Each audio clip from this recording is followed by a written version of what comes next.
Et donc voilà, en ligne pour un nouveau stream à la croisée de la linguistique et du jeu vidéo. Cette semaine sur le thème de l'atypique et de l'atypisme,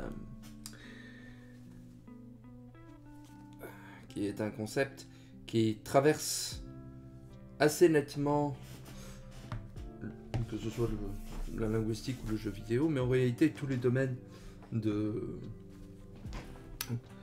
l'expérience humaine, va-t-on dire, puisque l'on raisonne très régulièrement entre ce qui est normal, typique, ce qui est le plus fréquent, et l'atypique, ce qui est anormal, à côté de la frontière, de la norme, et ainsi de suite.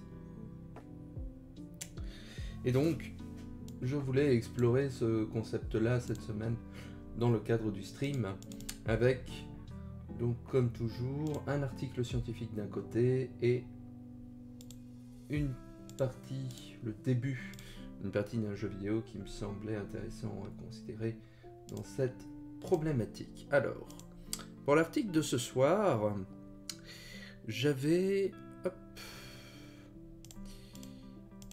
envie de lire cet article qui était paru il y a de cela quelques temps, finalement, en 2009. C'est vrai que j'essaye de faire des articles assez récents pour être plus proche de l'actualité de la recherche en grammaire française, mais parfois il y a des thèmes ou des sujets, voilà, qui ont été traités de façon intéressante il y a un peu plus loin dans le temps. Et donc c'est un article de 2009 écrit par Frédéric Gachet qui s'intitule « Les verbes parenthétiques, un statut syntaxique atypique ?»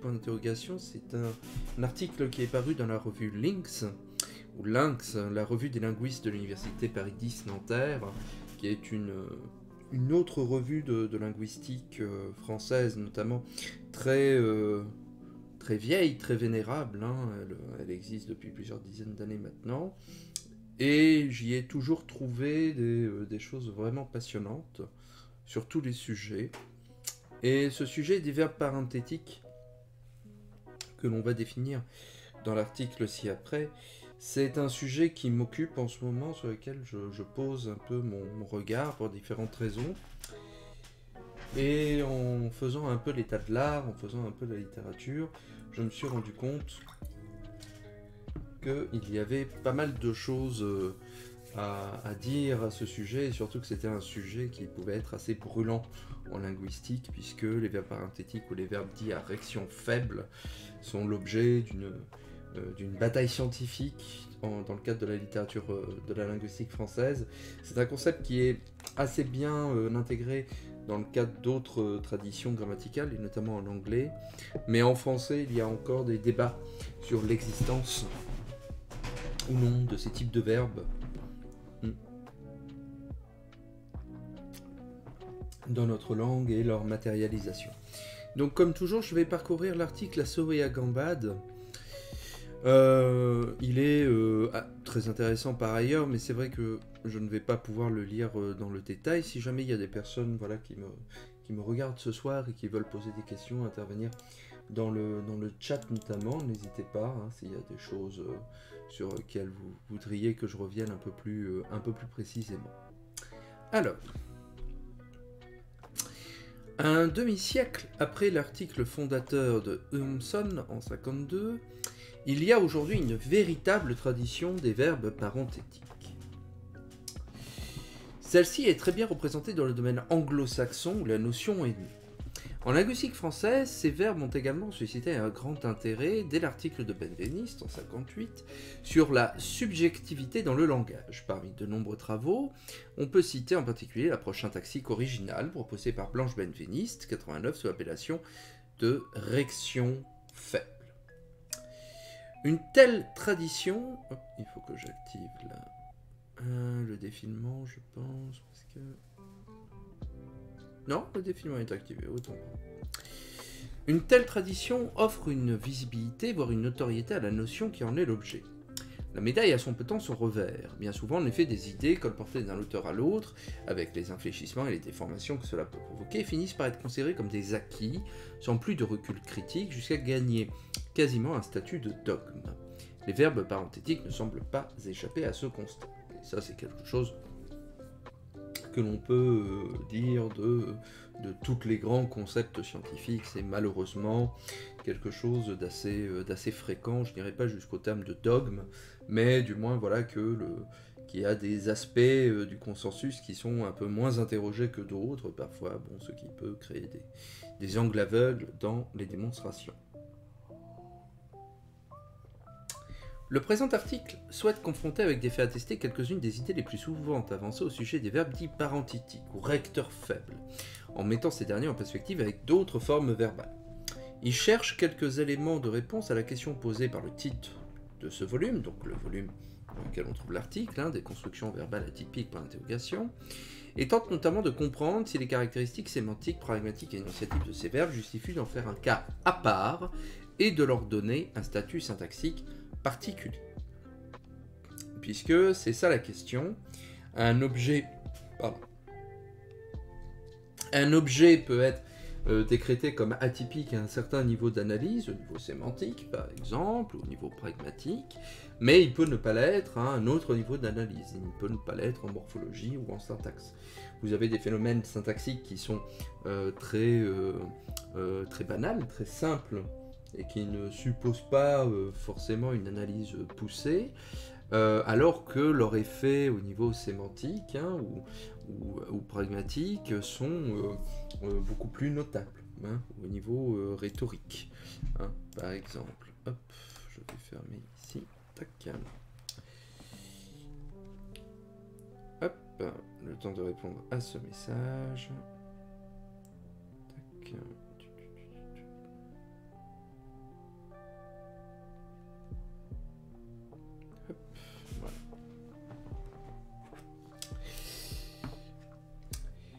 Donc par exemple, vous avez un certain nombre de figures de style, au niveau syntaxique, une métaphore par exemple, la substitution d'un terme par un autre, au niveau syntaxique ne pose strictement aucun problème, mais c'est au niveau sémantique, rhétorique, que la description va être intéressante. Et à l'inverse, des phénomènes de pragmatique, on va dire, ou d'interaction, de co-construction énonciative dans le cadre d'un échange verbal par exemple, vont éventuellement être assez compliqué, assez élaboré à décrire au niveau syntaxique, alors qu'au niveau interactionnel, cela ne pose pas de problème. Donc c'est pour ça qu'il est toujours important de situer le niveau d'analyse dans lequel on est lorsqu'on veut décrire un phénomène de langue, et que l'on ne peut pas tout rabattre ou sur la syntaxe ou sur le sens ou le pragmatique, mais qu'il faut compartimenter et hiérarchiser les différents moments, les différents endroits de l'analyse pour savoir où est-ce que l'on va se situer exactement. Donc la notion de verbe parenthétique ou de recteur fait, quelle est-elle? Cette notion est née d'une observation faite par Umson. Certains verbes peuvent être utilisés dans deux constructions, ils peuvent être suivis d'une queue P, c'est-à-dire d'une complétive, ou apparaître en incise. Donc par exemple en anglais, I suppose that your house is very old, donc je présume que votre maison est très vieille. Your house is, I suppose, very old. Votre maison est, à ce que je présume, à ce que je crois, très vieille. Your house is very old, I suppose. Votre maison est très vieille, je présume. Donc, a verb which in the first person present can be used as in the example above, followed by that and an indicative clause, or else can be inserted at the middle of end of the indicative sentence, is a parenthetical verb. Donc, un verbe parenthétique est un verbe qui, à la première personne du présent, peut être employé soit comme introduction d'une subordonnée complétive, ou bien peut être inséré en assise à la fin ou au milieu de la première proposition. Blanche Benveniste, 89, définit à peu près de la même manière les verbes recteurs faibles. Je définirai, donc c'est Blanche Benveniste qui parle, les verbes recteurs faibles par la double possibilité de construction qu'ils ont. On peut les trouver en tête de la construction, suivi d'une phrase que, d'une que-phrase qui a les apparences d'un complément, ou en incise après la séquence à apparence de complément. Il est assez unanimement admis que le choix de l'une ou l'autre construction n'a pas d'influence sur le sens. V que P et P, V, hein, je présume que votre maison est très vieille ou votre maison est très vieille, je présume, sont sémantiquement équivalents. Cela conduit à considérer que dans les deux constructions, P véhicule l'information principale, c'est-à-dire la phrase qui serait en complétif, votre maison est très vieille, où est le véritable énoncé. Hein. Benveniste explique à propos de la formule « je crois que P » en disant « je crois que le temps va changer », je convertis en une énonciation subjective le fait asserté impersonnellement, à savoir « le temps va changer », qui est la véritable proposition. En incluant dans mon discours « je suppose »,« je présume », j'implique que je prends une certaine attitude à l'égard de l'énoncé qui suit. On aura noté en effet que tous les verbes cités sont suivis de « que » et d'une proposition, celle-ci est le véritable énoncé, non la forme verbale personnelle qui la gouverne. Cependant, un tel fonctionnement n'est pas réservé au seul parenthétique. D'autres verbes peuvent construire une queue P délivrant l'information principale. La logique de Port-Royal, parfois évoquée comme un précurseur des idées sur ces verbes, en fournit des exemples. Par exemple, je soutiens que la Terre est ronde, ou bien les raisons d'astronomie nous convainquent que le Soleil est beaucoup plus grand que la Terre. Il paraît raisonnable de suivre les auteurs de la logique lorsqu'ils affirment, à propos de ces deux énoncés, que la première partie n'est que l'appui de l'information, hein, c'est la citation des messieurs de Port-Royal, et que c'est bien la queue P qui constitue la proposition principale. On peut d'ailleurs souscrire à la même analyse pour de nombreux autres énoncés, en particulier pour certaines tournures qui émaillent les productions scientifiques ou pseudo-scientifiques. Hein. Par exemple, il est intéressant de remarquer que ce travail n'est pas très évident lorsqu'il n'est pas encadré, etc. Dans cet énoncé, comme dans d'autres formulations du même genre, soulignons que, il faut signaler que, annoter que, etc. C'est bien la subordonnée que P qui fournit l'essentiel de l'information, et la principale syntaxique ne se justifie que pour situer argumentativement cette information, quand il ne s'agit pas d'un simple tic d'écriture. Visiblement, les verbes dits parenthétiques ne sont pas les seuls à pouvoir construire une queue P contenant l'essentiel de l'information. Il serait donc peu légitime de s'appuyer sur cette propriété pour fonder une classe de verbes au statut particulier, ou alors il faudrait y intégrer un grand nombre de verbes non parenthétiques. En corollaire, au fait que P véhicule l'information principale, le verbe parenthétique est doté d'une fonction accessoire. Il modalise ou mitige P, c'est-à-dire qu'il abaisse sa valeur de vérité ou limite la validation que lui accorde le locuteur. Benveniste l'explique à propos de « je crois que le temps va changer ». Est-ce que je me décris comme croyant quand je dis « je crois que » ? Sûrement non. L'opération de pensée n'est nullement l'objet de l'énoncé. « Je crois que » équivaut à une assertion mitigée. En disant « je crois que », je convertis en une énonciation subjective le fait asserté impersonnellement, à savoir « le temps va changer », qui est la véritable proposition. Dans la description des verbes parenthétiques, cette fonction mitigeante est centrale. Elle est notamment présente dans le titre de la monographie que Schneider leur a consacré, hein, Reduced Parenthetical Clauses as Mitigators, hein, qui est un ouvrage fondamental sur la question. Elle est également au premier plan de la notion de recteur faible, proposée par Blanche Benveniste et Willems. Comme si l'énoncé véhiculait une assertion trop forte, nos verbes ont pour fonction de l'atténuer en limitant la validation. Cette validation atténuée implique une forme de prise en charge par le locuteur. Pourtant, parmi les verbes qui permettent les deux constructions, on ne rencontre pas uniquement des verbes à valeur mitigeante. Les verbes introducteurs de discours indirect cumulent la faculté de construire une queue P et la possibilité de se trouver en incise. Incise dit de discours indirect ou de discours indirect. Par exemple, elle dit que la poubelle est lourde, trop lourde pour ses forces, que l'on pourrait modifier par la poubelle est lourde, dit-elle, ou elle dit, trop lourde, ou bien alors, on lui demandait de faire un effort, elle ne comprenait pas pourquoi disait-elle, que l'on pourrait transformer par on lui demandait de faire un effort, elle disait qu'elle ne comprenait pas, et ainsi de suite. D'autres verbes comme voir, remarquer, sentir, se rendre compte ont également cette capacité. Quand vous m'avez montré un stérilet, j'ai vu que c'était minuscule. Ou bien alors, tu as déjà salé l'eau des pâtes, j'ai vu. Vous avez parlé ensemble, j'ai vu. Pertin se pencha sur le corps de Serge. Merde, c'est ton copain, le PD, il est mort. J'ai vu. On s'en doutait, remarquez, on n'est pas myope. Remarquez que je n'étais pas absent. Je suis mal parti, je sens. Je sens que c'est fini. Ça m'intéresse vif. Je me rends compte. Oh, je me rends compte que je suis profondément ridicule.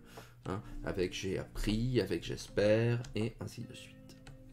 Manifestement, la fonction de ces formes verbales ne se réduit pas à mitiger l'assertion qu'elles accompagnent.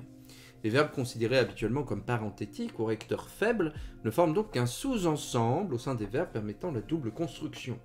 Si l'on tient malgré tout à englober la totalité des verbes à double construction dans les parenthétiques, il faut renoncer à caractériser ceux-ci par leur fonction mitigatrice. Ça semble logique jusqu'à présent. La fonction mitigatrice attribuée au verbe parenthétique est généralement réservée à la première personne du présent de l'indicatif. Benveniste le montrait en décrivant l'affection mitigatrice du verbe croire dans « je crois que le temps va changer ». Conjugué à une autre personne, il croit que le temps va changer, ou à un autre temps, je croyais que le temps allait changer, le même verbe ne peut pas être interprété comme mitigeant l'assertion. Recanati dit à ce propos que l'asymétrie est entre l'emploi descriptif du verbe et son emploi non descriptif à la première personne du présent. Hein, on retrouve cette idée dans Blanche Benveniste. Hein. Un verbe comme « je crois bien » dans son emploi de recteur faible est bloqué sur la personne « je ». « Je crois bien qu'il pleut » n'a pas pour équivalent « tu crois bien qu'il pleut » ni « il croit bien qu'il pleut ». Croire est ici restreint à la fois dans sa modalité assertive, dans sa personne et dans son pouvoir réactionnel. Elle poursuit en faisant remarquer que l'emploi parenthétique non descriptif va de pair avec un changement de sens du verbe. L'affaiblissement du sens, hein, dit-elle, qui est très perspective dans le sens de accorder sa croyance et avoir l'impression que, est solidaire de ces blocages. La comparaison de deux énoncés illustre cette idée. Avec « je crois qu'il va pleuvoir », le sens faible du verbe croire, avoir l'impression, est associé à un emploi mitigateur. Cet énoncé asserte prudemment qu'il va pleuvoir. Il s'agit par conséquent du verbe parenthétique. Avec « je crois qu'il est innocent », au contraire, le verbe croire est pris dans son sens fort, avoir la conviction, accorder sa croyance, ce qui va de pair avec un emploi descriptif. Exprimer sa croyance en l'innocence d'un prévenu n'équivaut pas à mitiger l'affirmation de cette innocence. On est donc en présence d'un verbe fort. La solidarité entre les deux oppositions sens fort, sens faible et emploi descriptif versus mitigeant pose pourtant un problème de description mis en évidence par l'énoncé « il croit qu'il va pleuvoir ». Celui-ci se prête sans difficulté à une interprétation exploitant le sens faible du verbe croire, c'est-à-dire il a l'impression qu'il va pleuvoir, plutôt que son sens fort, il en a la conviction. En revanche, comme il est conjugué à la troisième personne, on ne peut pas l'interpréter comme la simple mitigation de « il va pleuvoir », et son emploi dans l'énoncé est indiscutablement descriptif. Cette combinaison de l'emploi descriptif et du sens fait fait apparaître un vide théorique, étant en présence du verbe faible ou du verbe fort. Et c'est notamment pour cela qu'il y a une discussion assez forte sur l'existence de cette classe de verbes et que peut-être que l'on parle plutôt d'un effet sémantique que quelque chose de purement syntaxique qui les constituerait en classe. Justement, venons à la syntaxe. Dans la construction V que P, donc je crois qu'il va pleuvoir, le fait que P soit le véritable énoncé et V un simple mitigateur est ressenti comme une discordance entre sémantique et syntaxe. La plupart des auteurs semblent en effet peu enclins à admettre qu'un verbe ayant sémantiquement le rôle de mitiger la queue P puisse la régir syntaxiquement. À ce sujet, l'arrivée parle d'une asymétrie entre syntaxe et sémantique, ou encore d'une asymétrie apparente entre syntaxe et interprétation. Apothéose mentionne un décalage entre construction apparente et fonctionnement sémantique et discursif. Blanche Benveniste et Williams font de même. Sur le plan syntaxique, le phénomène a donné lieu à des analyses en termes d'opposition entre structure de surface et structure profonde et renversement du statut informationnel. Ce qui semble être subordonné véhiculerait l'information principale, ce qui est principal ne serait qu'une modalité adjointe. On revient sur des éléments de subordonnés, d'hypotaxe, que l'on a parfois appelé de la subordination inverse. Des phénomènes syntaxiques assez intéressants où l'événement principal est relégué dans une structure subordonnée alors que la principale est plutôt un élément périphérique. Sur une structure du type à peine. À peine arrivait-il que le téléphone sonna. L'événement important, c'est le fait que le téléphone sonne. À peine arrivait-il, c'est la circonstance. Donc il y a une inversion par rapport à la tradition des subordonnés qui normalement sont secondaires du point de vue du sens, du moins concernant ces expressions circonstancielles. Ces mentions laissent entendre qu'une description syntaxique moins superficielle serait capable de réconcilier les deux niveaux d'analyse. De fait, les travaux consacrés à ces verbes proposent souvent des descriptions visant à rétablir la concordance entre sens et syntaxe, en faisant de V que P et P, V des structures équivalentes. Ces tentatives s'appuient sur l'idée que les verbes parenthétiques ont un comportement différent des autres verbes constructeurs de que P, justifiant de ne pas les considérer comme pleinement recteurs. Voici quels sont les arguments qu'on a mis en avant. Un premier argument, pardon.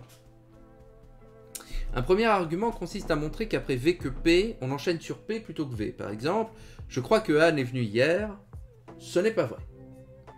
Dans cet exemple, la deuxième réplique sur le fait qu'Anne est venue hier et non pas sur le fait que je le crois.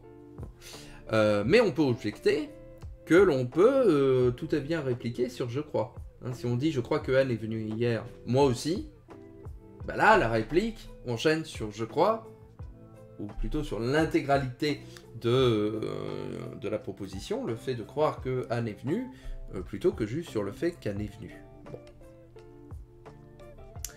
La deuxième intervention peut en effet signifier moi aussi je crois que P, ou moi aussi je suis venu hier. Hein. Un verbe fort ne connaît pas face aux enchaînements un comportement très différent. Même si on utilise croire dans son sens fort, par exemple je crois que Anne est coupable du meurtre de son père, ce n'est pas vrai.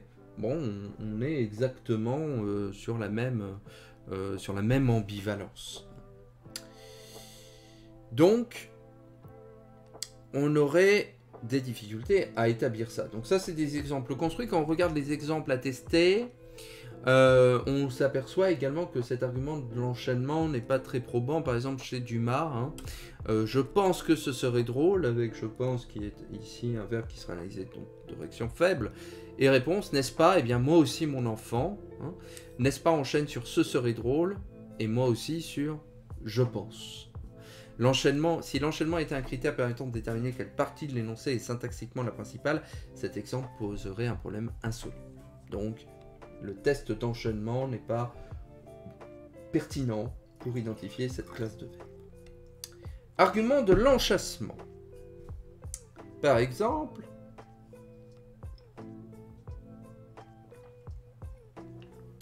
la fille que je crois qu'il a rencontrée ce matin est une nouvelle collègue. Ou bien, qui croyez-vous que j'ai vu? À qui crois-tu que je parle? Dans ces trois énoncés, un pronom relatif ou interrogatif, que le verbe de l'AQP régit par-dessus une séquence en VQ, suggère que celle-ci doit plutôt être apparentée à une sorte de parenthèse qu'à un verbe recteur. Pourtant, si de telles constructions utilisent fréquemment les verbes dits parenthétiques, elles peuvent aussi être pratiquées avec des verbes auxquels le statut de recteur de l'AQP ne fait pas de doute. Donc là encore, hein, des exemples divers tirés de la littérature. La confession, par exemple, à qui voulez-vous que ça profite? RB fait exactement ce qu'il dit que Michelet fait. Je les ai cités non pour les donner un exemple, mais pour désigner la pièce que je désire que l'on lise, bon, etc. Donc, ces enchaînements ne paraissent pas aptes à discriminer deux statuts syntaxiques différents pour les verbes constructeurs de QP. Là aussi, ce n'est pas un argument syntaxique que l'on peut mettre en avant. Argument sur la transparence à la négation. Alors ça, c'est intéressant. La transparence à la négation, aussi nommée montée de la négation, est une autre particularité fréquemment évoquée pour ces verbes. Hooper oppose sur ce critère les weak assertive verbs, les verbes assertifs faibles, et les strong assertive verbs, les verbes assertifs forts. Elle remarque que s'il ne dit pas que P n'est pas équivalent à il dit que non P, en revanche, les deux énoncés suivants, hein, avec I think, ont le même sens, ce qui serait le trace de verbes faibles. Hein. Que vous disiez I think these living conditions are not suitable, donc je pense que ces conditions de vie ne sont pas soutenables, ça veut dire la même chose que I don't think this living condition is suitable. Je ne pense pas que ces conditions soient soutenables. Effectivement. Alors que normalement, il ne dit pas que P, hein, je ne dis pas que tu as tort, n'est pas tout à fait exact que je dis que tu n'as pas tort. Bon. En ce qui concerne le français, on peut admettre que les deux énoncés sont grosso modo équivalents sémantiquement et que la différence qu'on peut percevoir ne relève que d'une nuance ténue. Donc par exemple, opposer je pense qu'il ne pleuvra pas versus je ne pense pas qu'il pleuvra. Là effectivement on peut juger que les deux énoncés sont assez équivalents. Pourtant, avec je prétends et je suppose, généralement considérés comme parenthétiques, on a une différence un peu plus importante. Hein, je prétends qu'il ne pleuvra pas, c'est pas pareil que je ne prétends pas qu'il pleuvra. Et je suppose qu'il ne pleuvra pas, c'est pas pareil que je ne suppose pas qu'il pleuvra. En outre, dans les exemples suivants, construits avec des verbes forts, incite à se demander si le déplacement de la négation provoque nécessairement une différence de sens importante. Hein, par exemple, si je dis « je crois que Dieu n'existe pas » versus « je ne crois pas que Dieu existe » ou bien « il croit que Dieu n'existe pas » versus « il ne croit pas que Dieu existe ». Et pareil avec « considérer »,« croyez hein, »,« je croyais qu'il n'allait pas pleuvoir » versus « je ne croyais pas qu'il allait pleuvoir »,« je veux que tu ne viennes pas » versus « je ne veux pas que tu viennes ». Bon, là encore, c'est un argument qui semble douteux. Donc, cet argument-là ne semble pas tenir. Transparence à l'interrogation. Donc, rebelote. On en a... Denis Apothelos avait proposé ce test. On essaye de poser une question. Hein, par exemple, je crois qu'il s'est enfui. Hein, versus je considère qu'il s'est enfui. Pourquoi crois-tu qu'il s'est enfui? Et versus pourquoi considères-tu qu'il s'est enfui? Ces énoncés se distinguent entre eux par le fait que s'ils permettent tous deux l'interprétation pourquoi le penses-tu, seul le premier se prête à l'interprétation pourquoi s'est-il enfui. Pourquoi considères-tu qu'il s'est enfui? On ne sait pas s'il s'est vraiment enfui. Alors que quand on dit pourquoi crois-tu qu'il s'est enfui, on est sûr qu'il s'est enfui. Cette dernière atteste de la transparence du parenthétique. Mais là encore, des exemples prouvent que ce n'est pas si simple. Pourquoi crois-tu qu'il est 8 heures? Ou bien comment considères-tu qu'il s'est enfui? Dans le premier énoncé, on a le sens faible de croire. Hein. Je crois qu'il est 8 heures. L'interprétation pourquoi est-il 8 heures semble hors de question. Le verbe parenthétique n'est pas transparent. Le deuxième énoncé montre en nous qu'un verbe non parenthétique peut se prêter à une interprétation transparente. Nonobstant le verbe fort, considérez la question porte sur le fait qu'il s'est enfui. Comment s'est-il enfui? Apothelos ajoute, le complément représenté par comment est obligatoirement régi par le verbe de la complétive, sans pour autant qu'on puisse en inférer que considérer dans cet exemple la statut de recteur faible. Donc là encore, transparence à l'interrogation, ça ne semble pas probant. Donc on a fait le tour de la littérature à ce stade-là. Personne n'a réussi à montrer qu'il y avait une description syntaxique unifiée pour ces verbes à partir de ces arguments. Et pourtant, on a essayé de les exploiter pour définir cette classe de verbes parenthétiques. Dans l'idée d'unifier syntaxiquement les deux constructions caractéristiques des verbes parenthétiques, plusieurs descriptions attribuent au verbe initial de V que P la même fonction syntaxique qu'à l'incise de P, V. Les incises étant syntaxiquement mal connues, oui, il y a tout un pan de la syntaxe qui n'est pas encore suffisamment outillé, solide, pour décrire des phénomènes qui sont pourtant omniprésents autour de nous dans la langue, en discours, comme les incises par exemple. On a beaucoup de mal à les décrire syntaxiquement. Donc on est loin d'avoir tout compris encore sur ces phénomènes. Ce choix descriptif a le désavantage d'être peu éclairant et l'avantage de permettre une certaine latitude de description. Ça, j'aime bien ça. C'est un choix qui est suffisamment large pour autoriser à être flou, mais justement, c'est parce qu'il est flou qu'on en ressort sans être vraiment convaincu de quoi que ce soit. C'est le propre de certains ouvrages qu'on connaît très bien par ailleurs, où on ressort sans avoir très bien compris par ailleurs ce que l'on devait comprendre de l'ouvrage. Ainsi, VQ, excusez-moi, tac. Ainsi, VQ est doté d'une fonction syntaxique compatible avec le caractère accessoire ou subsidiaire, généralement attribué aux incises, et reçoit un statut de constituant secondaire. Par exemple, Bollinger parle d'adverbialisation, Thomson et Moulac proposent la notion d'adverbe épistémique, Anderson parle de subordonné. Bon. Ces descriptions ne sont guère convaincantes. Là, je suis tout à fait d'accord avec l'auteur, j'ai toujours été assez dubitatif sur ce type d'explication. Face à l'analyse de VQ qui font de VQ un adverbe, on se demande avec Blanche Benveniste et Villens quelle différence de comportement pourrait justifier un changement de catégorie grammaticale. Quant à la conception qui voit dans VQ une subordonnée, elle ne paraît pas beaucoup plus tenable. L'arrivée la conteste pour deux raisons. Premièrement, elle suppose que je crois que formerait un seul bloc remplissant une fonction. Or, ce bloc peut difficilement être un constituant. Le que appartient plutôt à ce qui suit. Hein. Bon, c'est le concept de complémentaire hein, qui est très bien installé en syntaxe. Il n'y a pas de doute quant à l'analyse syntaxique de ce que. Deuxièmement, c'est plutôt la QP qui revêt les apparences d'une subordonnée. Et d'ailleurs, elle en a toutes les propriétés. Hein. Je crois qu'il va partir, je le crois. Elle a bien un rôle actentiel, complément du verbe initial. Donc au niveau syntaxique, on voit mal pourquoi on en ferait un statut à part de ces subordonnées, surtout en l'absence de preuves qui nous permettraient d'expliquer le contraire. Ça semble étrange. A l'inverse des descriptions évoquées supra, une autre option consiste à donner à PV une description syntaxique conforme à celle de V que P. Dans cette optique, la réaction faible initiée par Blanche-Benveniste est développée ensuite par Blanche-Benveniste et Willems, puis Willems et Blanche-Benveniste. C'est très souvent, quand on travaille souvent avec des collègues, ça m'arrive, on alterne lors du premier et deuxième auteur pour que ce soit pas toujours par ordre alphabétique. Parfois, ça veut pas toujours dire que le premier auteur a fait le gros du boulot, mais bon. Voilà. Pour ces auteurs, donc, dans P,V, comme dans V que P, le verbe V régit P, mais de manière affaiblie. L'approche syntaxique élaborée donc, par Blanche-Benveniste et les chercheurs d'Aix-en-Provence, donc les chercheurs du GARD, ce groupe aixois de recherche en syntaxe qui a énormément contribué à notre compréhension, notamment de la langue orale, qui a révolutionné vraiment l'analyse en syntaxe de la langue orale, avec énormément de travaux très intéressants là-dessus, qui aujourd'hui encore font figure de référence, hein, alors qu'on est, ça date des années 80, hein, si je me rappelle bien.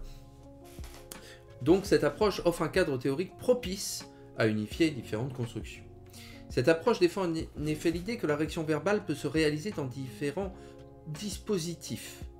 Par exemple, j'ai offert un livre à Pierre et c'est à Pierre que j'ai offert un livre sont deux réalisations de linéarisation d'un même rapport de réaction entre le verbe et le syntaxe prépositionnel. On est proche d'une grammaire, une sorte de grammaire transformationnelle, mais qui agirait non plus au niveau du syntaxe, mais vraiment au niveau du prédicat, hein, de l'association du sujet et du prédicat.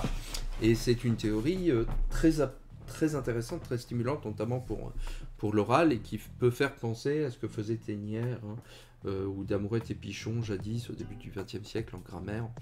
Hein, on sent qu'il y a quelque chose là-dedans, dans la description, qui est très séduisant. Ainsi, il n'y a pas de difficulté à considérer P,V et V que P comme deux réalisations différentes d'un même lien.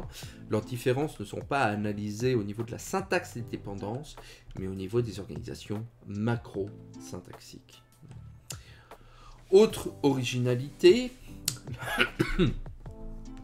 la notion de réaction faible repose sur l'idée que la réaction verbale connaît des degrés de spécificité variables. Ces degrés se mesurent en évaluant la proportionnalité de l'élément régi avec différentes formes pronominales, hein, quoi, ce que, ça, le, etc. Dans le cas des verbes parenthétiques, le critère est double. La réaction faible se reconnaît à l'impossibilité de reprendre la que P par les pronoms le et ça. Hein. Je crois qu'il va pleuvoir, ça me semble vrai. Bon, on a du mal à le reprendre. Et deuxièmement, par la possibilité de reprendre la que P par ce que ou qu'est-ce que. Forme moins exclusive. L'absence de proforme le pourrait suggérer qu'il n'y a pas de relation forte de réaction. On ne peut toutefois pas parler d'absence de réaction puisque les proformes ce que, qu'est-ce que restent possibles. Je crois qu'il va pleuvoir. Qu'est-ce que tu crois? Bon. Pour les verbes parenthétiques, les auteurs mettent en doute que les pronoms le et ça puissent être proportionnels à la que P. Par exemple, à propos de séquences telles que on le dirait, il paraît, il me le semble, j'en ai l'impression. Aucune forme de pronom n'a été attestée et celle que l'on pourrait reconstruire ne donne pas un sens équivalent. Cependant, voilà, il y a des attestations de ces verbes néanmoins. Il n'est pas rare de rencontrer des séquences auxquelles un verbe accompagné du le garde le même sens que dans son nom de point faible. Les séquences on le dirait, on l'aurait dit, ne font pas référence à un hypothétique acte de dire, hein, on le dirait si, mais bien à une impression, hein, exploitant le sens du verbe faible, hein, chez Julien Weber, chez Valérie Lardot, hein, on l'aurait dit en voyant les premières tentatives, bon, etc. De même, on trouve des occurrences de il me le semble ou il le paraît. Hein. dans lequel le pronom le reprend un contenu qui pourrait exprimer dans une que P précédée du verbe faible. Il me semble que tout s'enchaîne, que tout s'explique, il paraît que ces mesures n'ont pas été appliquées avec rigueur, ou du moins, il me le semble. Ou bien, même si, comme il le paraît, ces mesures n'ont pas été appliquées, etc.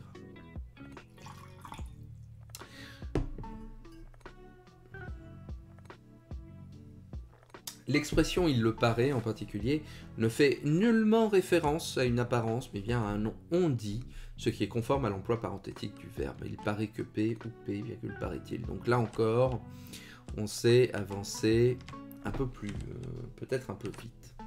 Le cas des verbes croire, penser est plus délicat. Bien entendu, les séquences je le crois, je le pense sont bien attestées, mais la proximité entre sens fort et sens faible de ces verbes permet difficilement de décider, même au contexte auquel les deux on a affaire. Les occurrences de ces séquences ne sont donc guère en mesure de servir de pièce à conviction. Cependant, lorsque des séquences comme je le crois ou je pense ça suivent immédiatement un je crois ou un je pense en incise, il y a tout lieu de penser qu'on est en présence du verbe faible. Par exemple, ah, il faut vendre, je crois, puis plus loin, je le crois aussi. Là, ça paraît dur de dire que l'on est dans la croyance forte. Ou bien il avait des avions au-dessus, je pense. Moi, je pense ça.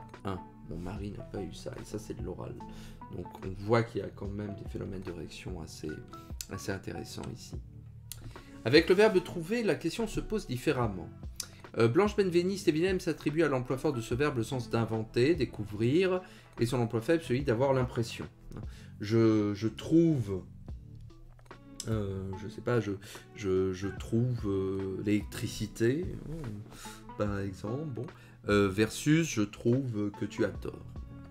Le sens estimé, évalué n'est pas mentionné, on ne peut pas savoir si elle affecte au verbe faible ou au verbe fort. Il est cependant légitime de penser que ce sens évaluatif est compatible avec le verbe faible, parce qu'on le trouve en incise. C'est plus intéressant d'enseigner au lycée, je trouve, j'estime. Tu n'as pas mis un très joli maillot, il est trop décolleté, je trouve. Or, la séquence « je le trouve » est fréquemment utilisée avec le même sens. Comme il a l'air noble et bon, vous trouvez, dit Amélie, oui, je le trouve. Ça, c'est dans Georges Sand. Ou bien, nous avons fait la connaissance de Madame Legras, etc., etc. Oui, fit le vieillard, prétentieuse, parce qu'elle est bien habillée, je ne trouve pas. Possible, répondit-il, vexé qu'elle ne fût pas de son avis, mais je le trouve, moi. On est chez Julien Grimm. On peut d'ailleurs observer que dans ces exemples, la formule « je le trouve » sert de réplique à une occurrence du verbe faible et qu'elle est proportionnelle à « je trouve qu'il a l'air noble et bon » ou à « je trouve qu'elle est prétentieuse ». Les exemples précédents montrent donc que, contrairement à ce que prévoit la notion de réaction faible, il y a bien pour ces verbes une proportionnalité possible entre la que P et le pronom le. Tout compte fait, la reprise pronominale ne paraît pas un étalon suffisamment solide pour définir une classe de verbes vecteurs faibles, puisque de nombreuses attestations semblent contredire les intuitions sur lesquelles elle est construite. On peut même douter que la reprise pronominale soit apte à mesurer un degré de réaction verbale. Les possibilités de reprise s'expliquent probablement mieux par le format cognitif et le fonctionnement des pronoms que par des propriétés du verbe. Ça, c'est très vraisemblablement le cas. On sait qu'il y a des sélections de certains pronoms dans ce type de reprise qui est moins lié à la structure générale de la phrase ou des propriétés syntaxiques que de la disponibilité cognitive et du sens des pronoms eux-mêmes et de leur spécialisation dans le sein de certaines expériences que l'on peut faire au quotidien. Donc, voilà. Il serait nécessaire de comprendre d'abord de quelle manière le fonctionnement des pronoms et la capacité réactionnelle du verbe peuvent être corrélés avant de faire de l'un un signe indicateur de l'autre. Donc, conclusion. La présente étude conduit à constater que plusieurs des hypothèses formulées à propos des verbes parenthétiques reposent sur des prémices fragiles. Donc là, ça dépote en termes de considérer la conclusion, c'est-à-dire que, grosso modo, l'auteur, vous avez compris, fait un état de l'art, et en conclusion, elle dit « ouais, bof ». Voilà, c'est quand même assez franc du collier, mais c'est difficile de lui donner entièrement tort, en fait. Et moi, je suis plutôt de cet avis-là, et c'est vrai que la notion de réaction faible, dès qu'on me l'a présentée, m'a toujours semblé un peu étrange, malgré tout. pas du point de vue pas du point de vue sémantique, mais bien du point de vue syntaxique. Pour moi, il y a quelque chose qui est à redire. Comme on l'a vu, l'opposition entre emploi mitigateur et emploi descriptif est problématique. Il semble plus raisonnable de penser qu'au lieu de se substituer à l'emploi descriptif, la fonction mitigatrice s'y superpose. Dire « je crois P », c'est soumettre l'assertion P à l'impression subjective du locuteur. De là découle l'effet modalisateur mitigateur.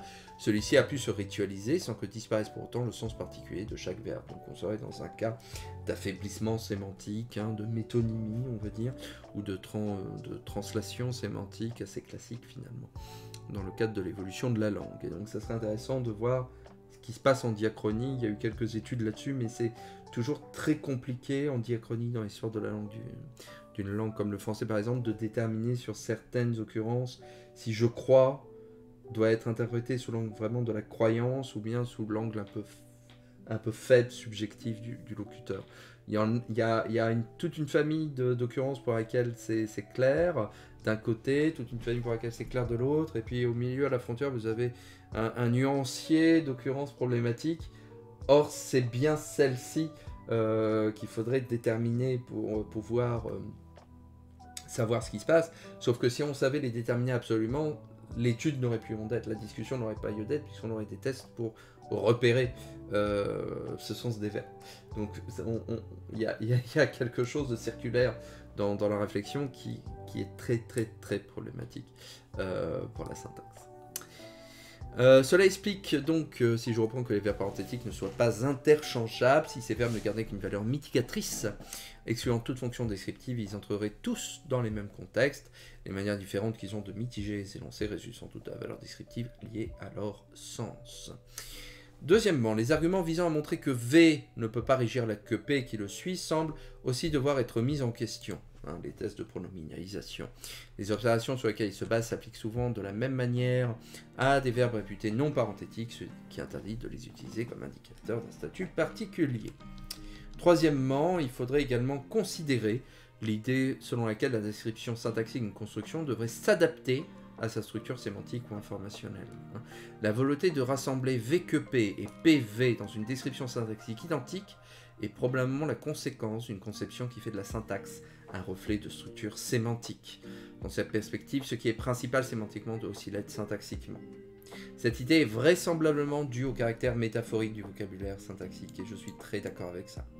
À mon avis, il ne va nullement de soi qu'une proposition syntaxiquement principale doit véhiculer l'essentiel de l'information. Unifier la syntaxe de V que P et PV, je crois que P et P je crois, paraît donc inutile. Il semble plus raisonnable, au contraire, de considérer que dans la première construction, V est le verbe principal régissant la que P, et que dans la deuxième, il s'agit d'une incise dont le statut syntaxique reste encore à élucider. C'est pour ça que je suis très méfiant avec les termes de métalangage, que je travaille beaucoup sur le métalangage, parce qu'il y a énormément d'a priori, de traditions, de métaphores sur les termes de métalangage que nous employons pour décrire les phénomènes de langue. Et notamment, nous colportons avec nous des valeurs qui sont issues d'une certaine tradition de la grammaire, issues pour la plupart du temps des langues antiques, du grec et du latin, qui ont été des modèles de description que l'on a gardés et que l'on garde encore jusqu'à aujourd'hui. Et le problème, c'est que ce sont des traditions qui notamment mettaient l'accent davantage sur la morphologie d'un côté, la rhétorique ou l'effet en discours de l'autre, en subordonnant d'autres phénomènes qui deviennent importants dans la description de certaines langues contemporaines, notamment la linéarisation des constituants, la syntaxe, l'ordonnancement, ou bien les aspects sémantiques, qui étaient considérés comme secondaires ou relégués à des dispositifs justement d'ornementation du discours, qui n'étaient moins prégnants. Et donc nous, on se ramène dans le métalangage avec toutes ces conceptions-là, historiquement situées de la grammaire, que l'on a du mal à dépasser, puisque ce sont des termes vénérables, anciens, qui ont une histoire et qui renvoient dans la tête des chercheurs et des chercheuses à des concepts assez bien déterminés, mais il faudrait en vérité repartir de zéro. pour faire une terminologie grammaticale à part. Et des grammairiens et des grammairiennes ont fait ça par le passé. Le Garce, Blanche Benveniste et le groupe Exois de recherche a fait ça pour la langue orale. Guillaume l'avait fait pour la description des temps verbaux. Et donc, ça demande à reconceptualiser un certain nombre de phénomènes. Mais aucun modèle n'est parfait en lui-même. Tous les modèles sont justes, mais aucun n'est vrai. Il y a toujours des oppositions plus ou moins franches qui peuvent exister entre ces différents phénomènes. L'idée, c'est que l'on puisse avoir des descriptions cohérentes et homogènes sur tous les phénomènes qu'on décrit dans un modèle donné. C'est ça le plus important. Or ici, il semble qu'on essaye justement d'unifier des choses qui ne sont pas faites pour coller ensemble. On essaye vraiment de faire en sorte que la syntaxe coïncide avec le sens, alors que ce sont deux choses fondamentalement distinctes. Et que l'une n'est pas nécessairement le reflet de l'autre. On a tendance à croire, et on croit encore beaucoup, que le sens émane de la syntaxe, ou que la syntaxe est conditionnée par le sens, et c'est vrai que jusqu'à un certain point, il y a des bijections, il y a des phénomènes qui réunissent ces deux paliers, mais ce sont des rapprochements adventistes pour la plupart. Ce sont des conforts d'analyse qui en vérité ne parviennent pas à être généralisés. Ce sont deux ensembles qui finissent par se superposer. Si vous tracez un diagramme de cercles qui se croisent, il y a bien une zone qui est connue, et peut-être que cette zone est assez bien superposées l'une à l'autre, les zones sont assez bien superposées, mais non seulement elles évoluent indépendamment les unes des autres, mais les liens que l'on trace sont parfois très situés et très arbitraires dans la façon dont on peut les décrire et dont elles se réalisent. Donc c'est pour ça qu'il faut être assez prudent. Et donc, de par le fait, dans cette optique, les verbes parenthétiques s'intègrent dans un ensemble plus grand de verbes à double construction. Et ça, je suis assez d'accord avec ça. Ils forment avec les verbes de discours apportés un sous-ensemble qui partage depuis longtemps plusieurs caractéristiques distributionnelles. Donc par exemple, les verbes de distribution de tours de parole, présents dans des incisences donc au XVIe siècle, dans les récréations de Bonaventure de Périer. Maître Jacques Collin lui va montrer le roi, lequel d'aventure était à une fenêtre à deviser. Voici donc, ce dit-il, celui-là que vous cherchez. Ou bien chez Montaigne, ce sont grands imprimeurs de lettres que les Italiens, j'en ai, ce crois-je, 100 divers volumes. Ils apparaissent également dans les incises inversées, qui se sont perpétuées jusqu'à nos jours. Chez Michel de Kelderode, il était un peu dérangé, crois-je, ou bien chez Pontalis, une image, me semble-t-il, suppose l'absence, etc. Enfin, les deux catégories permettent dans certaines contrefaçons littéraires de l'oral, mais également dans l'oral authentique, les incises en que suffit qu'il dit, tu peux m'attendre un quart d'heure qu'il me semble, il m'a même demandé qu'elle dit, une jeunesse qui est en perdition, que je trouve. Un emploi de que un peu conjonctif, un peu marqueur complétif faible, que décrit Pierre Le Goffik, et que l'on trouve depuis très longtemps. Viens que je te dis. Je te dis que viens, quoi, en quelque sorte, mais le que est aussi un joncteur qui marque aussi une certaine disposition énonciative particulière. Sur la foi de ces observations, on peut formuler l'hypothèse que ces deux catégories de verbes en forment en réalité une seule, à l'intérieur de laquelle les verbes peuvent présenter des caractéristiques différentes. Certains verbes comme croire, trouver, sembler ont sous certaines conditions un effet modalisant, et d'autres comme dire, ajouter, répondre, peuvent ajouter à la double construction un emploi introducteur de discours direct. Ces caractéristiques définissent deux sous-ensembles non disjoints. En effet, certains verbes les cumulent. Penser peut introduire le discours direct, et il connaît à la première personne l'emploi mitigateur. Il est donc probable, mais oui mon chou, il est probable, que les verbes de discours apportés, les verbes parenthétiques, ne constituent pas de catégories étanches. En attendant de pousser plus avant ces recherches, on peut conclure provisoirement que s'il reste encore mystérieux sous bien des aspects, les verbes dits parenthétiques au recteur faible ne sont pas des constructions syntaxiquement aussi atypiques qu'on a tendance à le croire, et que nonobstant leur propriété mitigatrice, ils s'inscrivent régulièrement dans un paradigme de verbes à double construction. Et c'était donc là la conclusion de cet article de Frédéric Gachet, dont je te redonne la référence. Hein. Donc, article de Frédéric Gachet de 2009. Les verbes parenthétiques, un statut syntaxique atypique, point d'interrogation. C'est un article qui est paru dans la revue Lynx, numéro 61 de 2009, que l'on peut trouver librement en ligne. Hein. Vous le trouverez dans le tweet ou le tout d'annonce de ce stream sur Twitter et Mastodon. Donc sur Twitter, ça peut se trouver rapidement. Sur Mastodon, avec les mots-clés Twitch. J'essaie de mettre les mots-clés Twitch, linguistique, et ça, vous le retrouverez. Sinon, il sera en description également de la vidéo lorsque je l'uploaderai sur YouTube.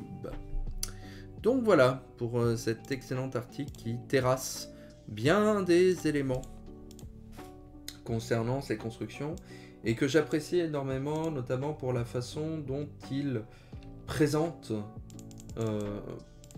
véritablement et très simplement des difficultés analytiques assez fortes en fait. Et c'est vraiment pour moi l'un des modèles d'analyse d'articles scientifiques que j'aimerais atteindre, ou du moins que qu'il me plairait en fait de reproduire et de perfectionner dans mon style de recherche. C'est-à-dire qu'il y a un très bon état de l'art qui reprend vraiment les origines du concept et qui en présente les arguments les plus majeurs. Une discussion des arguments mis en avant pour justifier l'analyse, leurs contre-exemples, attestés non seulement par des exemples forgés, mais surtout par du corpus, et notamment du corpus historique. Et ça, c'est quelque chose que je répète, notamment à mes étudiants, mais que je répéterai encore. Les scientifiques, et là je cite, je crois qu'Herbert Wickioni, ne peuvent pas faire à la fois les faits et la théorie. C'est comme ça que les grammairiens au XXe siècle ont beaucoup travaillé, y compris auparavant, mais notamment au XXe siècle. On ne peut plus travailler comme ça. Il faut vraiment maintenant que tout soit attesté sur corpus. Et quand on annonce que quelque chose n'est pas possible syntaxiquement notamment ou sémantiquement, il faut qu'il y ait toujours un corpus, une validation par un corpus écrit ou oral pour voir véritablement ce qui se passe. Ça peut sembler attendu dans un domaine scientifique de procéder comme ça, mais toute une discipline scientifique linguistique, très honorable et très intéressante par ailleurs, travaille quasiment jamais sur corpus pour faire les analyses. Et moi, ça m'a toujours posé problème. Et puis, à partir de là, tes conclusions et le rattachement de l'atypique au typique. Puisque c'est finalement toujours la leçon que l'on a, c'est-à-dire qu'en première instance, dans la description, on peut penser qu'un objet, notamment un objet nouveau, est atypique, anormal, qu'il mérite une catégorie à part parce qu'on ne peut pas le mettre ailleurs. Et plus on va le travailler, et plus on va l'observer précisément, et plus on va essayer de le décrire, plus on va se rendre compte en fait que l'on peut le rattacher à des catégories préexistantes. Pas forcément tout à fait. Un objet ou une classe d'objets peut toujours demeurer spécifique avec ses propres caractéristiques, mais il peut rentrer dans d'autres cas si on élargit un peu la catégorie ou si on modifie, on affine un peu la description. Il est rare qu'un nouvel objet observé soit définitivement une nouveauté que l'on ne sait pas traiter. Encore récemment, on m'avait interrogé, un journaliste m'avait contacté au propos des subordonnés sans queue qui semblent être remarqués aujourd'hui, notamment dans le parler jeune, mais que l'on rencontre aussi chez dans la bouche de locuteurs d'illettrés, de politiques, de journalistes, et c'est un phénomène que l'on trouve dès le XIIe siècle, XIe siècle en langue française, et que l'on a rencontré tout au long de notre histoire. Ce n'est pas une nouveauté, c'est quelque chose qui est très bien cadré, très bien compris, ou du moins assez bien compris aujourd'hui. Encore une fois, il n'y a nul besoin de le considérer comme nouveau. Je m'absente un instant et puis nous allons lancer la deuxième partie de ces streams sur le thème de l'atypisme, cette fois-ci avec Super Metroid. Je reviens.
L'hiver me rime un peu la gorge. Je bois en conséquence. Donc, hop, je vais couper la petite musique ici. C'est vrai que je suis particulièrement content maintenant pardon, de la configuration que j'ai mise en place pour ce stream. J'y ai repassé un peu de temps à voir comment je pouvais gérer le flux audio, l'image, etc. Ça n'a pas été toujours évident. Ah, décidément. Pardon. Mais je suis à présent bien mieux satisfait de la configuration que j'ai mise en place. Alors, lançons le jeu qui va nous regarder ce soir. Super Metroid. Hop, je vais mettre ça en plein écran. Je vais hausser un peu. Ça me semble bien ici. À peu près. Je sais qu'à peu près 27. Là, sur mon décompte de décibels, c'est à peu près bon. Donc, Super Metroid, jeu de 1994, développé par Nintendo et sorti sur Super Nintendo. Il s'agit, comme vous avez pu le voir sur le titre, du troisième épisode de la saga des Metroid, qui a commencé donc sur NES, qui s'est poursuivi sur Game Boy et maintenant sur Super Nintendo.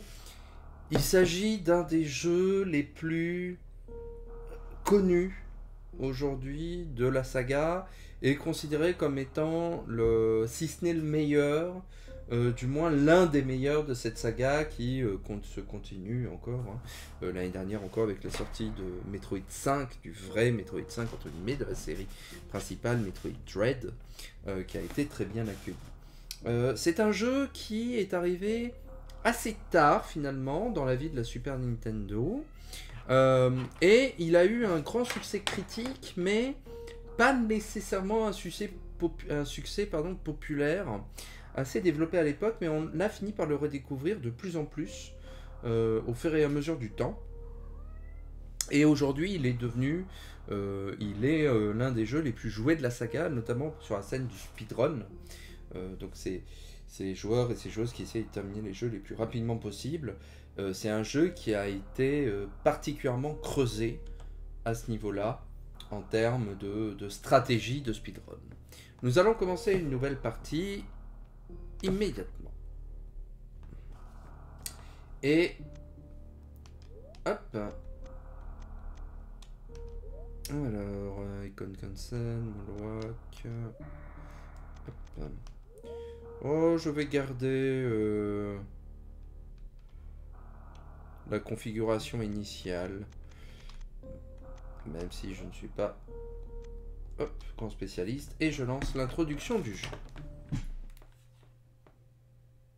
The last Metroid. is in captivity. The galaxy is at peace. L'une des rares fois où sur la console on peut entendre des voix numérisées avant l'apparition du CD-ROM, donc ça avait vraiment surpris tout le monde. Donc l'introduction va récapituler un peu les aventures de Samus Aran, la chasseuse de primes, au cours des premiers épisodes. Donc tout d'abord, hein, vous le lisez, elle affronte les pirates de l'espace, mais oui mon petit chou, pendant que Bergamote vient nous tenir compagnie, sur la planète Zébès, puisque les pirates voulaient utiliser les métroïdes qui sont des genres de larves qui ont le pouvoir d'aspirer l'énergie vitale des créatures avec lesquelles ils rentrent en contact, et donc ça devient des armes très souvent recherchées par les pirates de l'espace, notamment, et les gens mal intentionnés pour pouvoir conquérir la galaxie. Dans le deuxième épisode, elle est envoyée donc sur la planète natale des métroïdes, SR-338, dans laquelle elle va éliminer les derniers métroïdes restants, sauf une larve qu'elle trouve à la fin du jeu et qui va la prendre pour sa mère, en quelque sorte, hein, qui va l'attendrir. Et donc, elle va la donner à des savants, évidemment, pour qu'ils puissent l'étudier, l'analyser et voir quelles sont ses possibilités biologiques.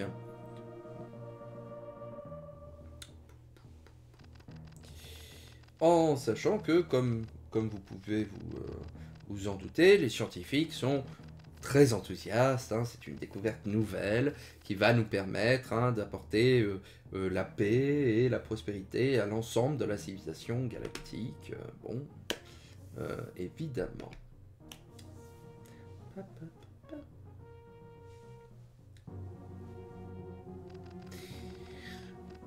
Sauf que, bien sûr, juste après avoir laissé la larve aux bonnes mains des scientifiques, Samus reçoit un signal de détresse venu de la station Zérès. Et donc, nous voilà intervenir.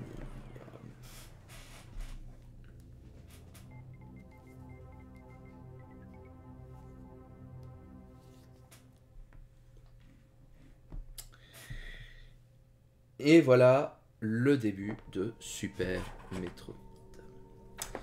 Le début de Super Metroid est atypique, effectivement. Il est atypique pour différentes raisons. Il est atypique par rapport aux 2 derniers épisodes de la saga Metroid, où l'on avait de suite certes une rentrée par un ascenseur comme ici, mais avec une musique beaucoup plus dynamique ou inspirante qui nous poussait vers l'action. Ici, écoutez, aucune musique en particulier. Nous n'entendons que le vrombissement de la station.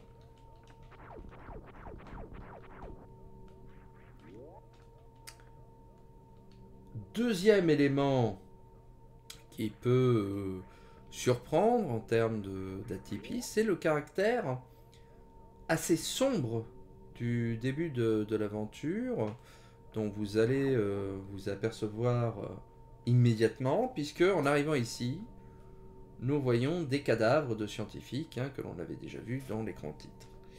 Moi je suis juste derrière.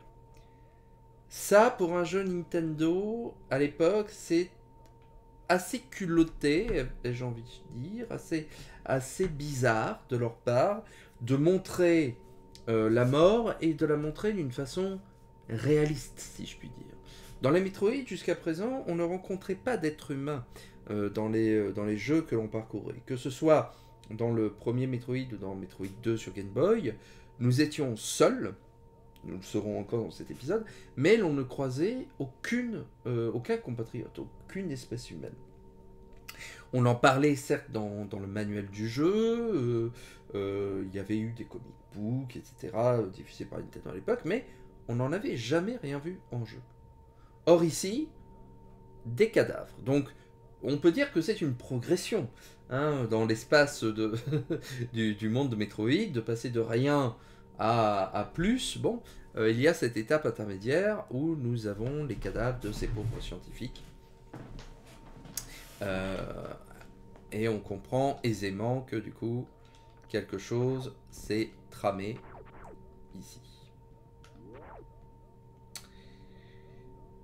Et l'atypisme de Super Metroid se poursuit, puisque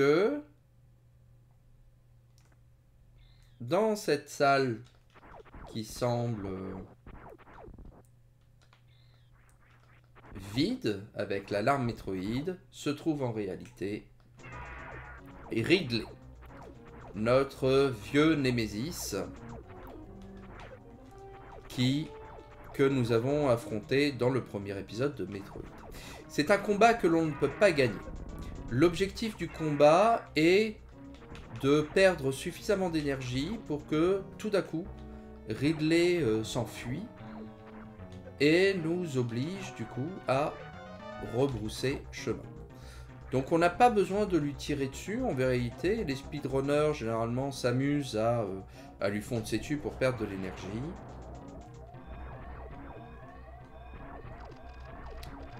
Et comme dans les bons films de science-fiction, la station est équipée, on ne sait pourquoi, d'un système d'autodestruction. Nous avons 1 minute pour quitter les lieux, alors c'est c'est suffisant, va-t-on dire. Hein.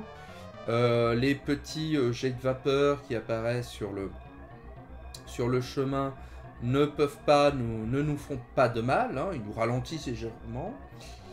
Mais donc, ici, nous sommes face à une phase de destruction qui appartenait à la fin du premier épisode, et non pas au début. Donc là encore, atypisme absolu de la part de cet épisode qui choisit de bouleverser les habitudes des joueurs et des joueuses s'ils connaissaient la saga jusqu'à présent, mais même plus largement de tous les jeux d'action de la période. Que l'on pense au Contra, que l'on pense au Gunstar Heroes, que l'on pense à ce que l'on appelait les run and gun à l'époque, hein, les jeux d'action-aventure. On ne commençait pas comme ça.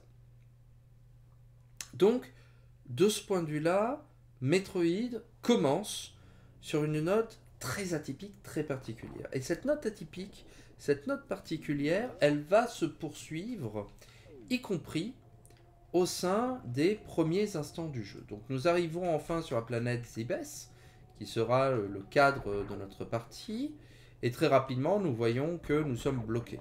Ici il y a un mur qui nous empêche de passer, là la plateforme est trop haute, donc nous ne pouvons aller que dans cette direction. Et là encore, nouvelle curiosité, aucun ennemi en vue. Nous sommes dans les cavernes de Zebes et il n'y a aucun ennemi en vue.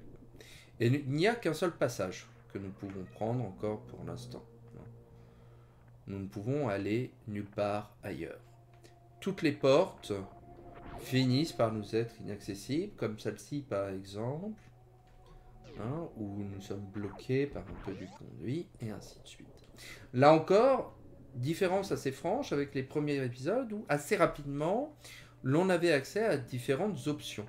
Hein, on pouvait aller de ci de là sans trop se préoccuper de quoi que ce soit.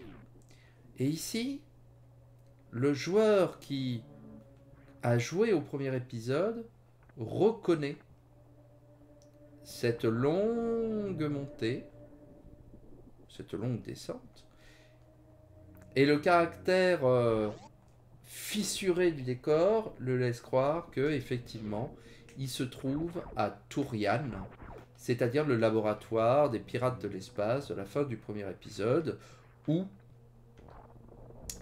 Samus avait affronté Mother Brain.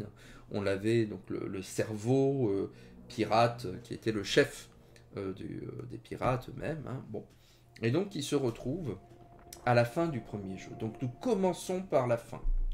Que ce soit par la phase d'échappée, les morts, le silence, Super Metroid commence par la fin d'une aventure. Ce qui est aussi très atypique. pendant que vous pouvez profiter du très bel effet de transparence hein, que nous livre la console. Et si vous avez l'occasion d'y jouer sur une télé cathodique, ou bien avec un émulateur qui reproduit comme ici des Skyline, le rendu sera meilleur que sur un écran plat sans ces petites modifications. Super Metroid est vraiment un jeu qui tire parti des contraintes techniques de son époque de la sortie. Et donc nous nous retrouvons dans un ascenseur qui n'existait pas en tant que tel auparavant, et là encore, nous allons très rapidement retrouver le marque, puisque nous arrivons au tout début du premier jeu. Le tout premier Metroid commençait sur cet écran. Et donc le joueur qui a déjà joué à Metroid sait immédiatement où il faut aller. À gauche, il y a un objet qu'il nous faut pour progresser dans la quête. À droite, nous serons bloqués de toute façon. Donc je ne vous le montre pas. Donc si on va ici, nous récupérons notre premier objet. Le Morphing Ball ou encore le Maru Mari, comme on le dit. Et première surprise, encore une, un dispositif de surveillance nous repère.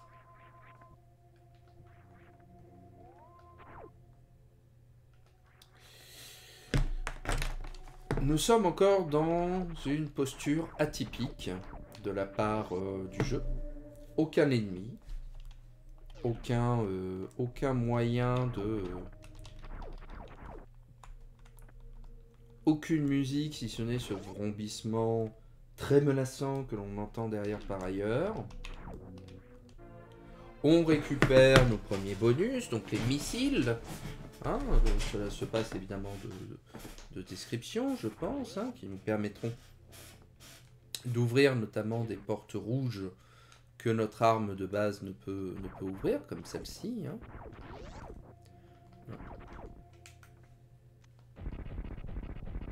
5 missiles nous permettent d'ouvrir les portes. Là aussi, c'est quelque chose que l'on avait déjà dans les jeux précédents. Nous récupérons un deuxième réservoir, tandis qu'une autre caméra de surveillance nous a repérés. Nous ne sommes absolument pas... il n'y a absolument aucun besoin de récupérer ces missiles ici. Hein.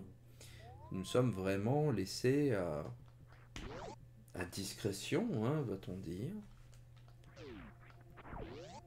Et donc, comme nous ne pouvons aller ailleurs, nous remontons.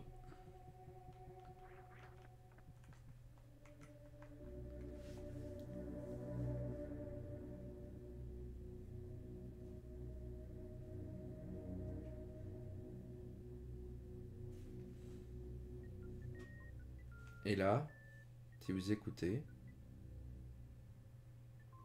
la musique a changé. Et au moment où nous passons la porte, des ennemis apparaissent et la musique se fait plus pressante. Et le jeu finit par commencer, non pas par une descente vers la planète, comme on aurait pu le croire initialement, mais bien par une remontée vers la surface. Donc, à partir de là, le jeu va reprendre un mouvement, on va dire, classique, ou du moins attendu dans le cadre d'un jeu d'action, aventure, exploration, Super Metroid ayant largement contribué à définir ce que l'on appelle aujourd'hui les Metroidvania, hein, avec Castlevania Symphony of the Night, hein, qui a énormément contribué également à la popularité du genre. C'est-à-dire un jeu d'aventure non linéaire où la progression dans l'espace de jeu est conditionnée par notre obtention de différents objets, différentes armes, des capacités à nous transformer, par exemple nous changer en boule pour passer dans des passages étroits, et ainsi de suite. À ce stade-là, le jeu ressemble, pour ainsi dire, comme deux gouttes d'eau à son prédécesseur, en vérité. À ses prédécesseurs. Et il s'aligne d'un certain nombre de jeux d'exploration que l'on connaissait déjà par ailleurs à l'époque. Bon. Ce qui est fascinant, évidemment, dans Super Metroid, pour l'époque, c'est la pesanteur de ces 5-10 premières minutes. Hop.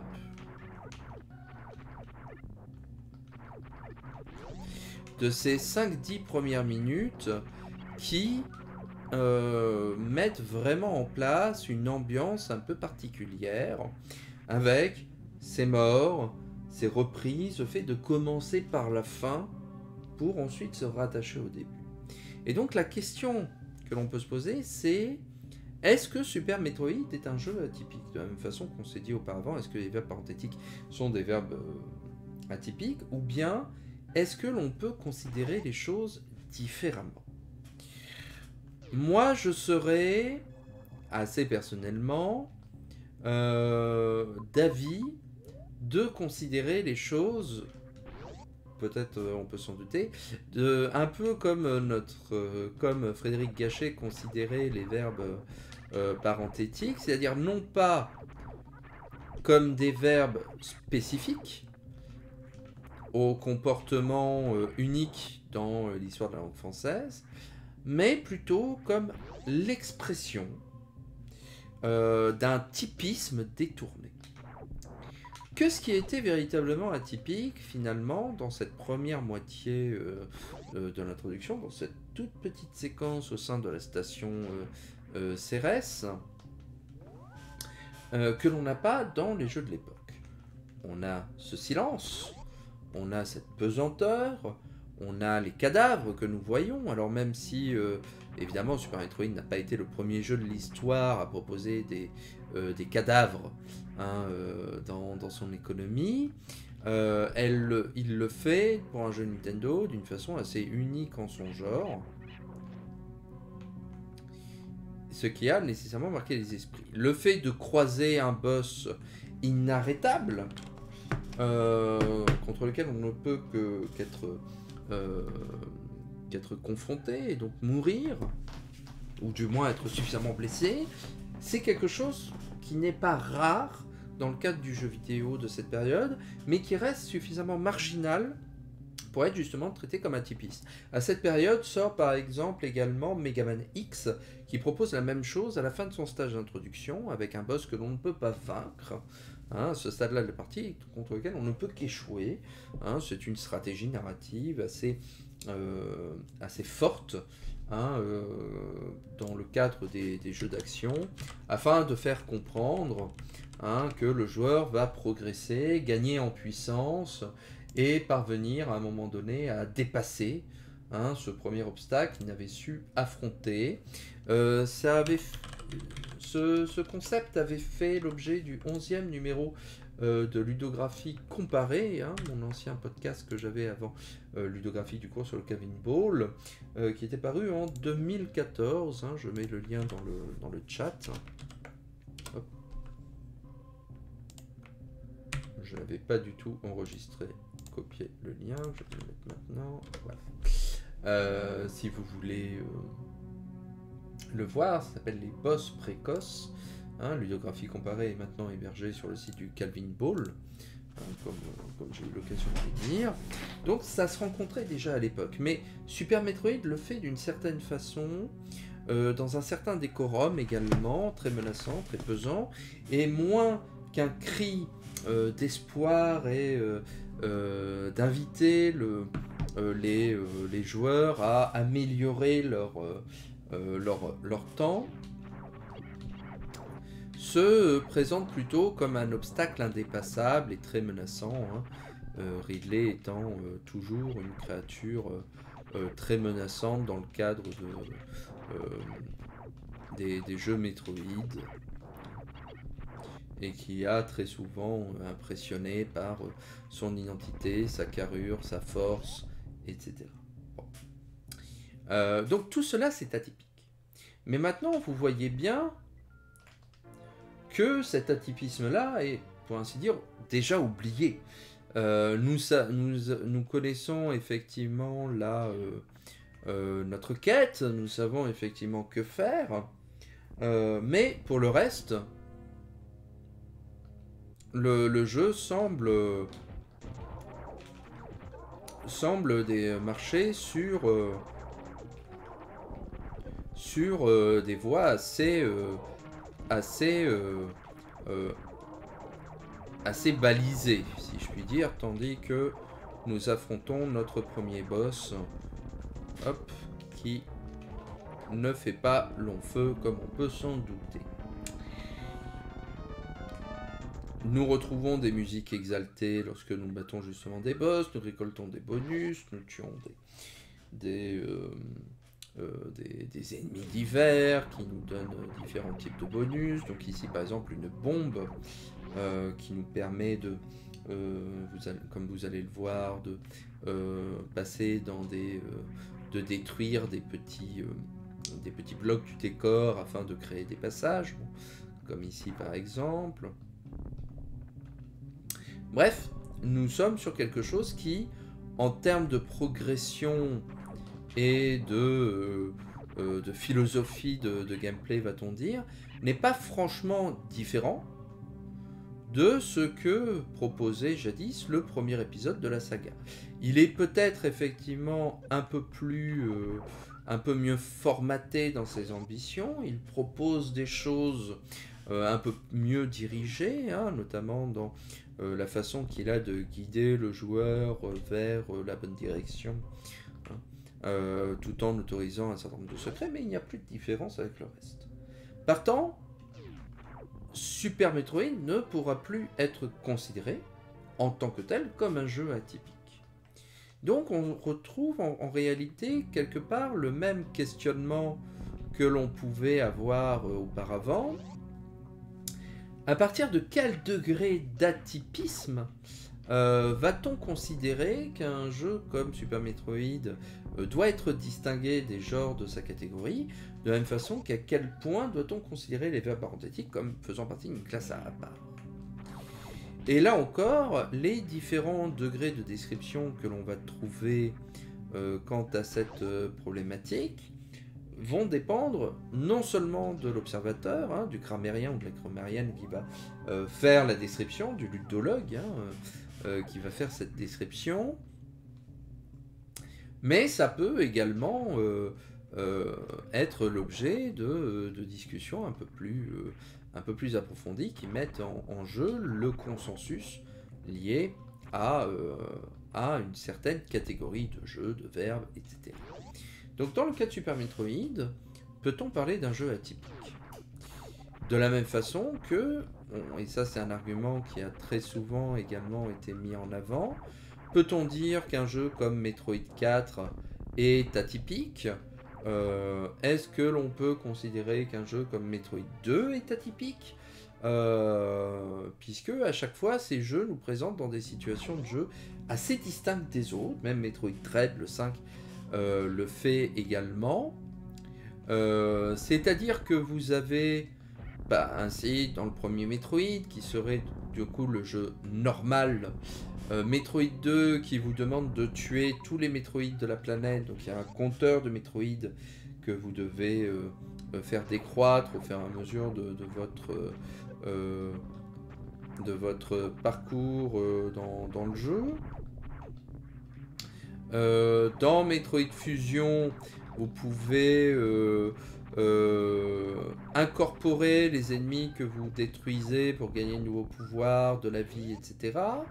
Et en plus, vous avez des capacités en plus par rapport à Samus dans cet épisode. Et dans Metroid Dread, il y a plusieurs phases où vous êtes pourchassé par des robots et vous devez vous échapper, etc.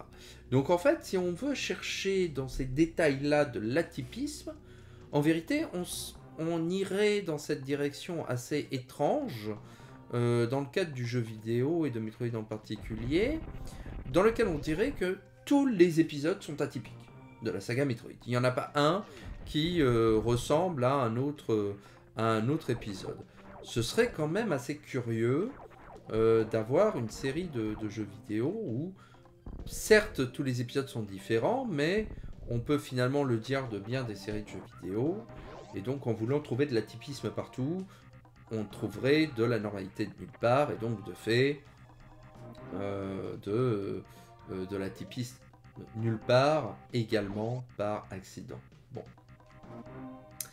Une autre façon de considérer les choses et d'essayer de classer les jeux entre eux, c'est de considérer que les jeux vidéo, de la même façon que les verbes, de la même façon que différents objets que l'on peut avoir dans le cadre de notre expérience humaine, hein, se définissent par des poches d'atypisme, d'anormalité qui n'engagent pas la description générale, mais qui déterminent une approche particulière. Metroid, du point de vue de son gameplay, ne diffère pas des autres épisodes de la saga. On fait, en réduisant, comme j'ai pu le faire dans ma grammaire du jeu vidéo, ce jeu-là en particulier à son étimon ludique, si l'on peut dire, aux gestes que je fais sur la manette de jeu, à mes objectifs, etc. Il n'y a pas de différence franche avec ce que l'on fait dans les autres épisodes. Bon. En revanche, là où on va avoir des différences, c'est au niveau de l'ambiance, au niveau de la narration, au niveau de la façon dont on envisage certaines situations avec les options de jeu qui nous sont offertes. En réalité, Super Metroid ressemble beaucoup à ce que serait A Link to the Past au regard du premier Zelda, en réalité. C'est-à-dire que l'on peut tout à fait envisager ces épisodes non pas comme des titres à part, mais davantage comme des remakes, comme des refontes, comme des améliorations de leur contrepoint sur NES.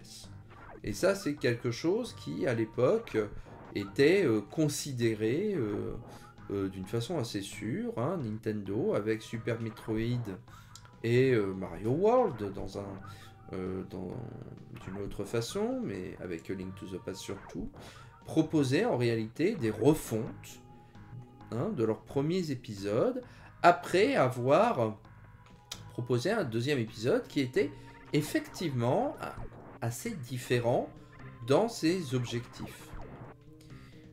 Mais partant, considérant cela, on peut considérer que Super Metroid n'est pas un jeu atypique, même s'il propose une ambiance unique en son genre, mais qu'il propose plutôt une consolidation, une reformation d'un certain nombre de phénomènes que l'on connaît par ailleurs. Bon.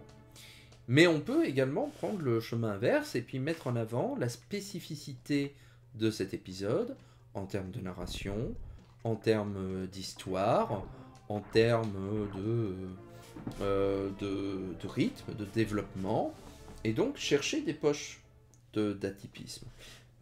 Mais ces poches-là ne vont pas engager la description grammaticale dans son intégralité, mais davantage dans sa spécificité. Et de la même façon qu'un verbe parenthétique peut être spécifique d'une certaine façon, il peut ne pas l'être d'une autre façon. Et c'est tant mieux. La couleur d'un jeu vidéo en particulier, la façon dont on l'aime ou qu'on ne l'aime pas, dépend tant des observables objectifs, va-t-on dire, de son gameplay, de son rythme, de sa difficulté, de ses graphismes, etc., que de ces petits détails ou d'éléments plus structurants qui n'engagent pas la jouabilité en priorité, mais la réception du jeu, son sens, pour ainsi dire, hein, puisque j'ai récemment soulevé dans ma dernière émission, dans l'une de mes dernières émissions de ludographie, cette fois-ci ludographie tout court, la question du sens du jeu vidéo, qui est une question pour moi assez ouverte en termes d'analyse. Hop, j'en ai parlé... Dans quel épisode en ai-je parlé? J'en ai parlé dans l'épisode dédié à Little Big Adventures, que je refais en parallèle ces temps-ci. Mais ces éléments-là ne peuvent pas être réduits à une mécanique de gameplay, à un graphisme en particulier, à un son, à une image. C'est la conjonction de tout ça, c'est l'œuvre somme qui est le jeu vidéo, qui va par la suite nous permettre de déterminer que tel jeu vidéo se distingue plus ou moins franchement d'un autre. Et ce n'est pas par une découpe partonymique en partie au niveau du gameplay que l'on peut trouver de l'atypisme en vérité, à mon sens, dans le cadre du jeu vidéo. Ça sera davantage dans la conjonction d'un certain nombre d'éléments que l'on va pouvoir déterminer ce phénomène et dire ou non si Super Metroid, par exemple, hop, est un jeu ou non atypique. Tandis que je tue des gros insectes. J'ai jamais aimé ces sortes de grosses mouches là, de gros moustiques, je sais pas comment dire. Elles m'ont toujours un peu inquiété. Tandis que nous allons voir le premier gros boss du jeu. Je sais pas, c'est plutôt un mid-boss, on va dire. Ce n'est pas un des boss principaux du jeu. Un genre de gros cocon qui commande de grosses plantes, qui commande la vie sur Brinstar, qui est donc la première grande zone de jeu que nous parcourons en début de partie. Tandis que, hop, je termine ma petite analyse, va-t-on dire, de ces différents phénomènes. Donc voilà, c'est la question de l'atypisme et du jeu vidéo, des jeux vidéo atypiques est toujours quelque chose qui, tout comme en grammaire, m'a toujours assez étonné. Parce que il me semble pas en réalité que les jeux vidéo soient toujours aussi atypiques qu'on ne le pense, ou du moins, lorsqu'un jeu vidéo est présenté comme atypique, on pourrait toujours le rattacher à une catégorie un peu plus grande. De jeux de plateforme, de jeux d'exploration, de jeux de tir. C'est qu'en réalité, ce que l'on appelle l'atypisme dans le jeu vidéo ne dépend pas d'un élément particulier, mais bien d'une conjonction et d'une pondération de différents paramètres, et qui ne peut pas se restreindre à une analyse syntaxique formelle la plupart des cas. Il faut prendre en considération des choses un peu plus vastes pour pouvoir déceler cet atypisme-là. Et donc Super Metroid, qui commence comme étant un jeu atypique, finalement s'inscrit très bien dans un genre de jeu, le jeu d'action-exploration, hein, qui se développe à l'époque et qui va se poursuivre encore et encore de différentes façons. Les speedrunners ont des stratégies pour tirer très vite et raccourcir intensément ce combat qui, comme vous le voyez, est très long. Le boss ayant des phases d'invulnérabilité quand il est enfermé dans sa gangue là, avec lequel je ne peux rien faire, mais il ne résistera pas très longtemps. Et une fois que j'aurai récupéré, je pense, le prochain upgrade, qui sont les super missiles, j'arrêterai cette partie et ce stream pour ce soir. Oui, je crois. On va refaire un peu de stock. Oui.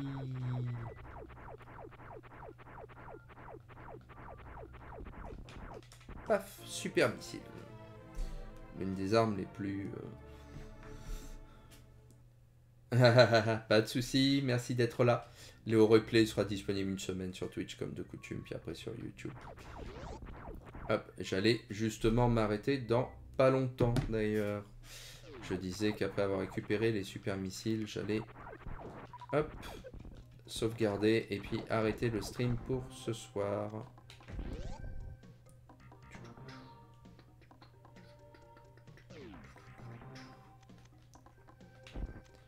Hop.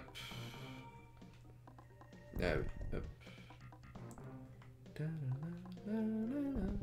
Ce thème de Brinstar est peut-être l'un de mes préférés du jeu, je pense.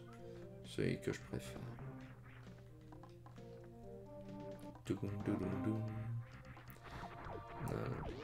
J'ai pas trop parlé finalement de mon histoire avec Super Metroid, qui a été un jeu que j'ai découvert finalement assez tard, je ne l'ai découvert que dans la première moitié des années 2000, en émulation tout d'abord.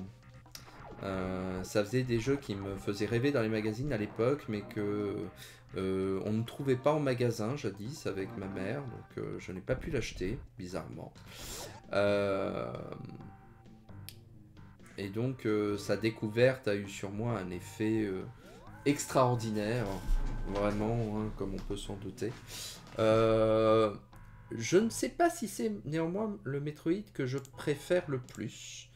Bizarrement, j'ai peut-être une opinion un peu ésotérique là-dessus. Je lui trouve énormément de qualités, comme on peut s'en douter.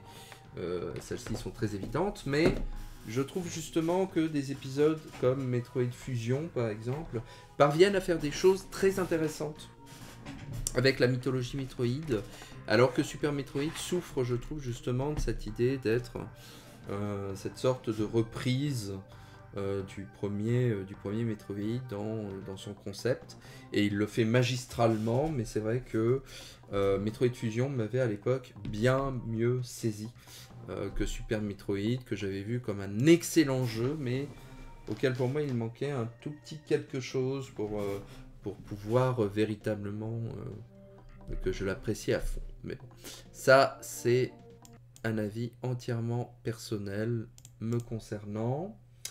Hop, je vais remettre la petite musique pour vous dire au revoir.